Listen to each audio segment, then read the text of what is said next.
बिस्मिल्लाहिर्रहमानिर्रहीम। शुरू अल्लाह के बाबरकत नाम से जो बड़ा मेहरबान नहायत रहम फरमाने वाला है। अस्सलामुअलैकुम वरहमतुल्लाहि वबरकातुहू। ईगल की आवाज़ के मुअज़्ज़िज़ और प्यारे नाज़रीन, कुरान मजीद की सबसे ज़िद्दी सूरत जो अल्लाह की बेहद लाडली है, रजब की हर रात लाजमी पढ़ें। ये कुरान पाक की वो सूरत है जो अपने पढ़ने वाले के हक में अल्लाह से झगड़ती है, अल्लाह से इसकी सिफारिश करती है जब तक इस बंदे की हाजत को पूरा ना करवा दे, इसकी बख्शिश ना करवा दे, तो ये अपनी जगह से नहीं हटती। तो रजब की हर रात बहुत ही मुबारक रात है, बहुत ही बाबरकत रात है। तो रजब की रातों में इस सूरत को आप लाजमी पढ़ें।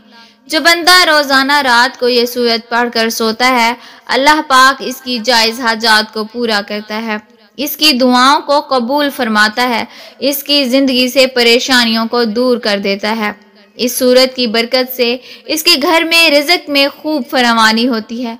दुनिया में भी इसे पढ़ने के फ़ायदे मिलते हैं और मरने के बाद ये सूरत इसे अज़ाब कब्र से निजात देती है, फरिश्तों के सामने खड़ी हो जाती है, इस बंदे के हुजूर लड़ती है, झगड़ती है, फिर अल्लाह के पेश होकर इसकी बख्शिश करवा देती है। ये सूरत बंदे की दोस्त है, जो इसको पढ़ेगा, इससे दोस्ती करेगा तो ये दुनिया और आखिरत में पूरा बंदे का साथ देगी। तो ये सूरत मुल्क है। सूरत को आप लाजमी पढ़ें, इस सूरत को अपनी ज़िंदगी का हिस्सा बना लें। इंशाअल्लाह दोनों जहान में अल्लाह पाक आसानियाँ फरमाएंगे, खुशियाँ देंगे, आपकी तकदीर को बदल देंगे।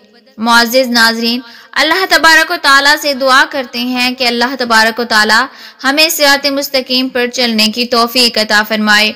आमीन या रब्बुल आलमीन। वीडियो को लाइक और शेयर कर दीजिएगा, और अगर अभी तक आपने हमारे इस्लामी और इस्लाही चैनल ईगल की आवाज़ को सब्सक्राइब नहीं किया तो सब्सक्राइब कर लें। जज़ाकिल्लाहु खैरा। दुआ है जहाँ रहें खुश रहें। मिलते हैं इंशाअल्लाह नेक्स्ट वीडियो में। अस्सलामु अलैकुम।